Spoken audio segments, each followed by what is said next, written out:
So today we're going to be taking a look at a scenario where Turkey and Greece go to war. Now we're here. This is it. I am finally back to not doing pre-recorded videos, which means this is actually me as of September 30th. It has been a while for the non-channel members, at least, since you have seen my actual face. But here I am in the dorm room doing my first ever recording here. And I do just want to say it's not looking good in terms of time for me to record. It's not that I don't have time to record, it's just that I don't have anywhere to record. So you guys will probably be seeing a lot of different backgrounds for the next few months until I find somewhere I can record that in case I need to do longer videos, or if I can't record here, then I can do it somewhere else. Anyway, we're looking at a scenario where Turkey and Greece go to war today as our first video back from the pre-recorded era. And I feel like this is a scenario that I might have done before. I didn't check because I don't have a lot of time. I'm currently on my lunch break. I have my lunch right here, and I gotta eat it while I'm recording because I have to go to my next class in about 35 minutes. Anyway, Turkey and Greece going to war. So we're gonna start this scenario, by the way, make sure to leave a like and subscribe. We're gonna start this scenario with Turkey declaring war on Greece. We're also going to be disregarding NATO and NATO only. Now, recently there has been some push within the EU to create a military, and that would kind of, make the EU go into its next phase as almost becoming an actual union of countries, but it's not there just yet. Some countries don't want to give up their sovereignty just yet, but we will be factoring in the EU as well as Turkey's allies and all these other things, everything but NATO. So Turkey attacking Greece will not activate any of the other 30 member states. So Turkey will start to send its troops into Greece. Also, I have to switch back to, I only have one monitor here. I don't have both my monitors. So I have to switch between windows when I want to check to make sure the recording is going okay, which could be catastrophic, but we're gonna go ahead and cross our fingers. But Turkey will continue its rampage on the Greeks as they start to take over some of their islands scattered across the Aegean Sea. And there's a whole thing going on in Cyprus, we're focusing on this. Because technically, North Cyprus and normal Cyprus would kind of go to war in this scenario. Anyway, a few days after Turkey starts its invasion of Greece, we have the Greeks, of course, militarizing and getting ready to respond, but we also have the French joining the war. And now, why are the French joining the war? Well, the French actually have a defensive pact with the Greeks in regard to Turkey. It's specifically to deter Turkey from doing anything to Greece. At least that's what I remember. I could be completely wrong. I could be giving you guys misinformation, which is why it's always important to fact check what I say, because I need to do a better job of that. But I'm pretty sure, and I'm like 99% sure, that France and Greece do have that defensive pact against Turkey. And Greece might also have some other defensive pacts with some other countries like the US. I'm going to disregard those, even though I said that I wouldn't. And that's because entertainment scenario. Anyway, Turkey will continue its invasion of the Greek peninsula, having a little bit of a tough time going through the egregious Greek peninsula mountains. That was a sentence. But they finally round off into the center of the peninsula, and it is here that we finally see Greece's first major counteroffensive, pushing back the Turks almost completely over into this area, which Macedonia, right? But it doesn't stop there. Turkey's not just gonna, invade them from one side. This is modern war. It's a little bit different from conventional war. Sorry, I'm using my attained college knowledge so far to really kind of change my narrative in these videos. It's really interesting. I'm studying international studies. So basically what I do in these videos, it's awesome, but it's really going to help out these scenarios a lot as we go on into the future. But like I said, this is modern military, so this really wouldn't play out like this in a conventional way.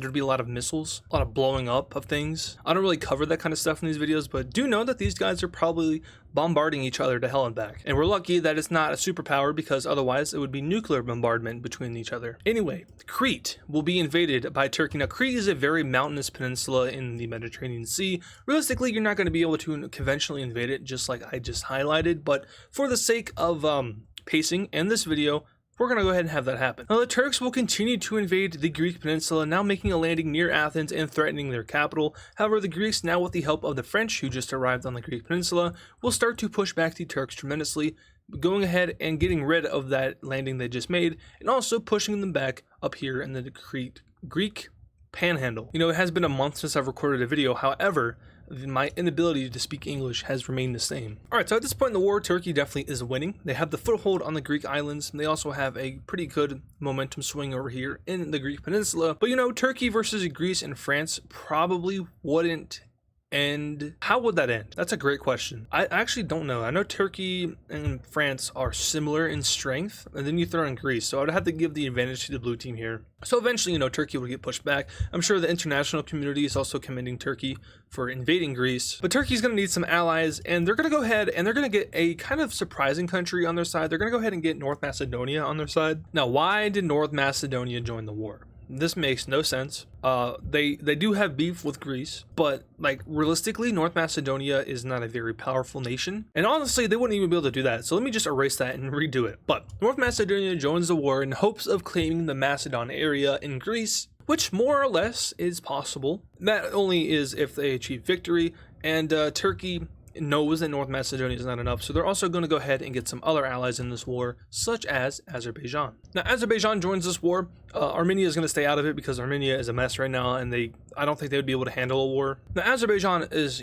helpful and all. They don't really border Turkey though, and they might have to infringe on Armenia just to kind of help them out. Of course, they could airlift over Armenia, but it creates a whole bunch of international problems. So Turkey's going to add yet another ally, and this time they're going to get Albania on their side, which is kind of a big step. Now, Albania is a lot more powerful than North Macedonia. They're also a lot more capable. So with the Albanians on the side of the Turks now, they will make an increasingly better advance into the Greek peninsula, once again retaining over to that center area. And now the Turks push back against the French and the Greeks, meeting up with the North Macedonians and almost cutting off this area from the rest of Greece. So the tide of the war has greatly swung for the Turks. They have allied help now, and it's looking good. But Turkey isn't going to be the only country here that is going to get allied help. Now, I do want to just say real quick that these scenarios, of course, are never meant to be realistic. This is purely just an entertainment scenario. If Greece and Turkey really went to war, NATO would get involved, first of all. So that whole thing is thrown out the window. I also highly doubt Albania and Macedonia get involved. Sorry, North Macedonia get involved, because they just simply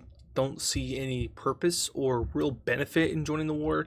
The only realistic part about this maybe is France joining in. Of course, they have the defensive pact, and Azerbaijan joining in, because Azerbaijan and Turkey are extremely close. And with all that said, we're going to go ahead and throw in Bulgaria into this war on their own side, going after their own causes, in which case is against North Macedonia. Now, it is important to note that Bulgaria and Turkey likely would not fight a war against each other.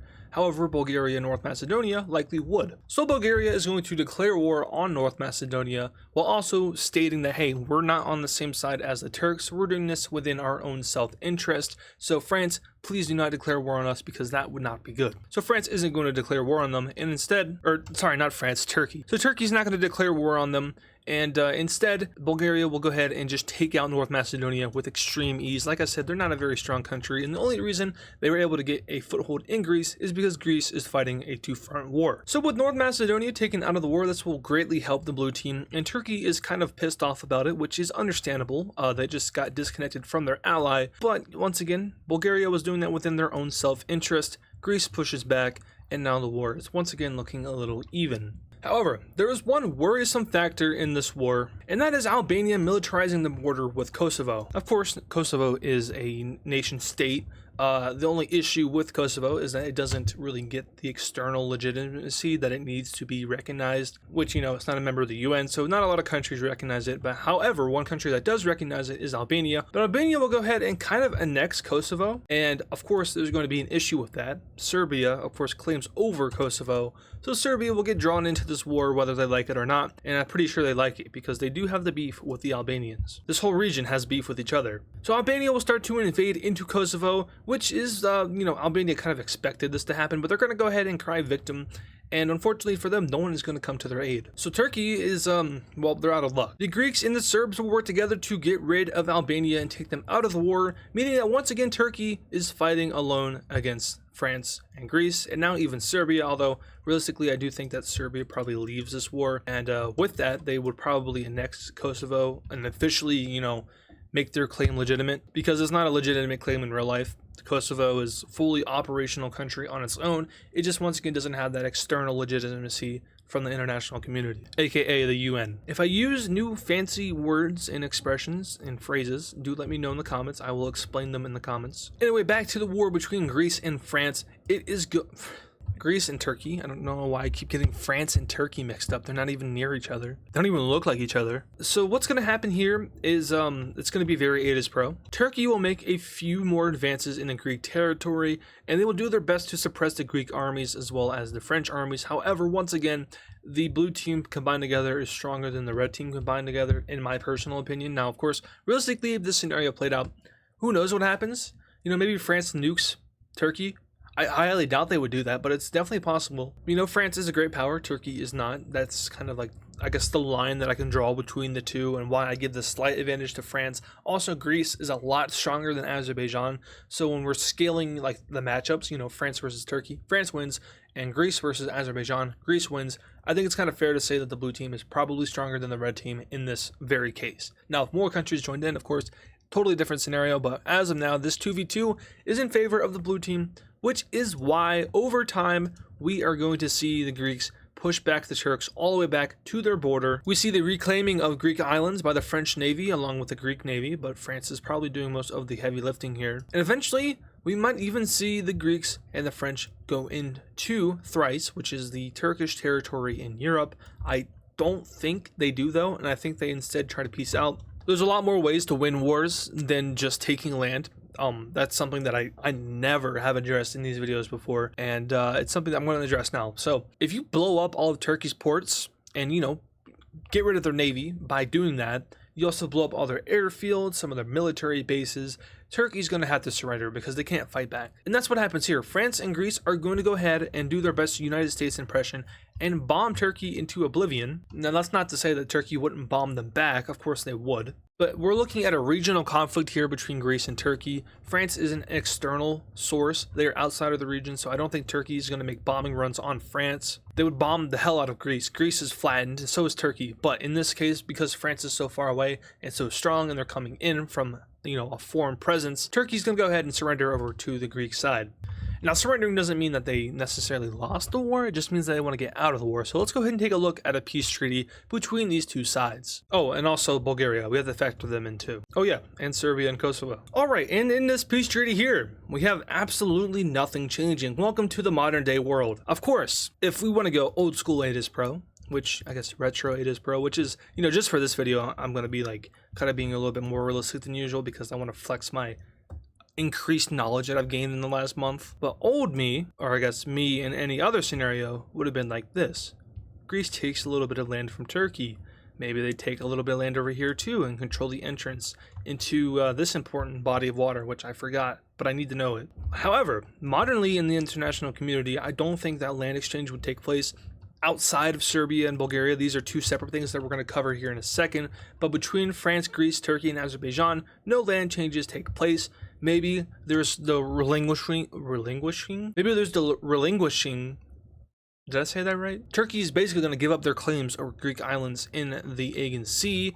And maybe they give up northern Cyprus, which, you know, these are two issues. Cyprus is kind of its own issue, but Greece and Turkey play a very large role in that. But considering these islands over here, this is a direct issue between the two. Maybe this war kind of solves that and puts that aside. Now, regarding over to Kosovo and Serbia, Serbia will just fully annex Kosovo. Like I said, Kosovo is a fully functioning country that lacks external sovereignty, or I guess external recognition from the UN. There's no debate about that. I used to kind of be open-ended on that, but it's not true. Kosovo is fully independent. It's just not recognized. So Serbia will annex Kosovo, the country, and that's that. Kosovo no longer exists. And then Bulgaria will take a chunk out of North Macedonia. Now, I'm not going to lie. If I had more time, I would have looked up Bulgaria's actual claims over North Macedonia, because I do believe that there are some. I mean, of course there are some. That's the whole reason they went to war. But this is not Bulgaria's actual real-life claim over North Macedonia. I just kind of split the country in half. If I had more time, I would actually look it up and draw it in better. But I have to go in a little bit. So, thank you guys so much for watching our first video in college. I have a few things to say because I do have a little bit more time. I didn't have enough time to do the mapping stuff because I want to, you know, make sure I get this important segment in. But right after this segment, I gotta go. But I do want to say the lighting in here is horrible. However, thanks, Mom, for giving me these lights. Yeah, I'm gonna put them on top of my bed, not on top of, under my bed because my bed is above me right now. I'm gonna try to make that work. I don't know if it's gonna work because I don't think lights are gonna stick to a mattress too well. But yeah, so I don't know how often I'll be recording in here. This might be the only time that you ever see me recording here. Unlikely, but I'm going home next week. Yeah, next week. Yeah, next week I'm going home and I'll try to pump out some videos there. So there might be a few more recorded videos after I go home, but for the most part, it's not going to be like a whole month like September was. Some other places, like I said, I'm struggling to find where I can record, not when I can record, because I have a lot of free time. I don't have classes on Tuesdays and Thursdays. The only issue with that is that my roommate also doesn't have classes on Tuesdays and Thursdays. So he's always in here and I can't record while there's someone else in here. I don't have that in me. We have study lounges around campus. There's a few in this dorm, which I could probably record in. The only issue is that the soundproofing in there is horrible, and everyone can hear what I'm saying, and I can hear what everyone else is saying. I'm not afraid to do it, but I'm just kind of like weirded out by it maybe. And even then, these dorm rooms have horrible soundproofing. I can hear everything that happens in the rooms next to me and out in the hallway. So sorry, dorm neighbors, for being loud, but you know, I gotta do what I gotta do. Another option which I presented a while ago was recording in my truck. That is a real possibility. It might actually be happening a lot, and that's going to be interesting. Quality of the video is going to be, of those videos, if or more so when they happen, is going to be very similar. You know, this mic and this camera, I can plug it into my laptop, so quality wise it's not going to change. It's just that for me personally, I'm not going to be very comfortable recording. You know, I think most people would rather be sitting at a desk recording videos than sitting in their truck or car, which, you know, you have a dash in front of you. You have no areas to like rest your arms for using a mouse, keyboard. Like, I don't know. It might be really bad, but that might be the only thing I can actually do. But yeah, I'm gonna just go ahead and stop that here because I gotta go soon. Thank you guys so much for watching this video. It's good to be back and good to be back recording. The month-long break without recording was amazing. It was great.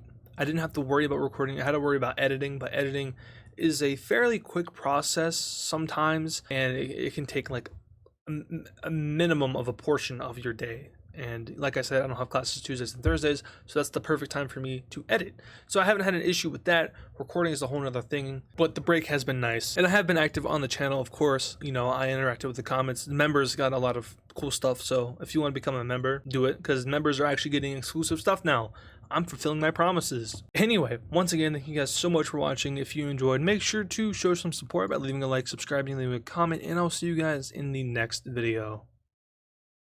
And of course, thank you to all our super fans. This includes Pablo Sigma Cat, Sermonator, Georgie Badev, Deathstrider X, Arentine, HammerToad45, Connor the Gamer, Poland Country Ball, Nevada Garbage Trucks, and DW Cool Dude. Once again, thank you guys.